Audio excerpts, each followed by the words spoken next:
गाजीपुर जिले के कई गांवों में दर्जनों बच्चों के बुखार के बाद मानसिक और शारीरिक रूप से दिव्यांग होने का मामला सामने आया। गाजीपुर के मनिहारी, सदर और देवकली ब्लॉक के 15 से 20 गांवों में ऐसे मामले सामने आए हैं।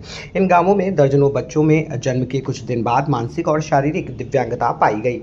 इन मामलों के संज्ञान में आने के बाद डीएम ने सीएमओ और दिव्यांग कल्याण अधिकारी को मामलों की जाँच के साथ बच्चों के समुचित इलाज और सुविधाएं प्रदान करने का आदेश दिया है।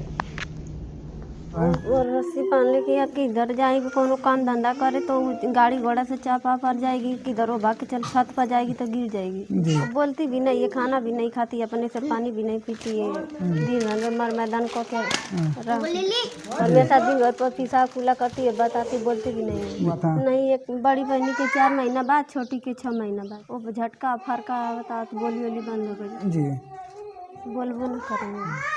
अब आपका कितने साल की है बच्ची आपकी? बड़ी बहनी 8 साल का, छोटी 5 साल का। डॉक्टरों को कहीं बहुत दवा को गल नहीं जा, कुछ बाकी ना छोड़ नहीं जा, कौन का बताई जब बहुत को कर दवाई थकल या अभी एक बेला दवाई नागा हो जाई ना तो एकदम रातों दिन एकदम आवे लगी फरका। वो गांव में तो बहुत लोग ऐसे जी, कई साल से मेरी नजर में था कि बच्चे विकलांग हैं, लेकिन मैंने भी सामान्य लोगों की नजरों से देखा कि विकलांग तो बहुत लोग होते हैं। लेकिन जब और बच्चे मिले, फिर मैंने घर घर जाने की यात्रा शुरू करी, कई गांव की। और जब मैंने इस यात्रा का आयोजन करा तब मुझे पता लगा कि एक निश्चित एरिया के अंतर्गत जो कुछ 10-12 गांव आते हैं, उन गांवों में बहुत सारे बच्चे विकलांग हो चुके हैं। और ये जो विकलांग होने वाले बच्चे हैं, ये कुछ ऐसे बच्चे हैं जो जन्म से विकलांग पैदा हुए, लेकिन बहुत सारे बच्चे ऐसे हैं जो पैदा तो स्वस्थ हुए, लेकिन उसके कुछ समय बाद, महीने, साल भर, 5 साल, 10 साल बाद उनको बुखार हुआ और बुखार होने के बाद शरीर धीरे धीरे करके उनका ऐंठने लगा। और कुछ लोग दिमागी रूप से भी विकलांग हो गए, और कुछ ऐसे हैं जो दिमाग और शरीर दोनों से विकलांग हो गए, और कुछ ऐसे भी हैं कि एक एक घर में 3-3 लोग विकलांग हैं, 2-2 सगी बहनें विकलांग हैं, और ये एक साथ विकलांग नहीं हुई और ना पैदाइश इनकी विकलांग थी।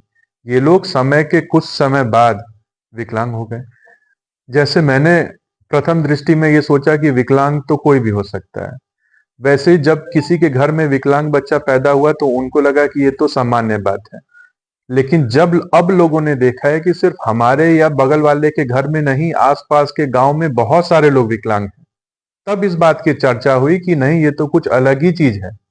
मैंने खुद से जो घर घर जाकर के सर्वे किया, लगभग 50 के करीब तो फोटो, नाम, नंबर के साथ मेरे पास लिस्ट मौजूद है उन बच्चों की जो विकलांग हो चुके हैं। और ये सारे बच्चे 18 वर्ष से कम उम्र के लोग हैं। अगर उस लिस्ट में मैं 18 प्लस वालों को जोड़ दूं तब तो न जाने कितनी बड़ी लिस्ट हो जाएगी। और मुझे संभावना है कि उन गांवों में जहां मैं गया हूं, उसके अलावा भी उनके अगल बगल के जो गांव हैं, अगर उसमें भी सर्वे करा लिया जाए तो बहुत सारे बच्चे निकल करके आएंगे। जी, मैंने कई बार यहाँ पर पहल करी, सोशल मीडिया का उपयोग करा, मेल के माध्यम से भी जिला प्रशासन को अवगत कराया, समय मांगा कि मुझे मिलना है और मिल करके मैं बताना चाहता हूँ इस बारे में, लेकिन कोई रिस्पांस नहीं आया। फिर मैं भागा भागा राज्यपाल जी के पास गया।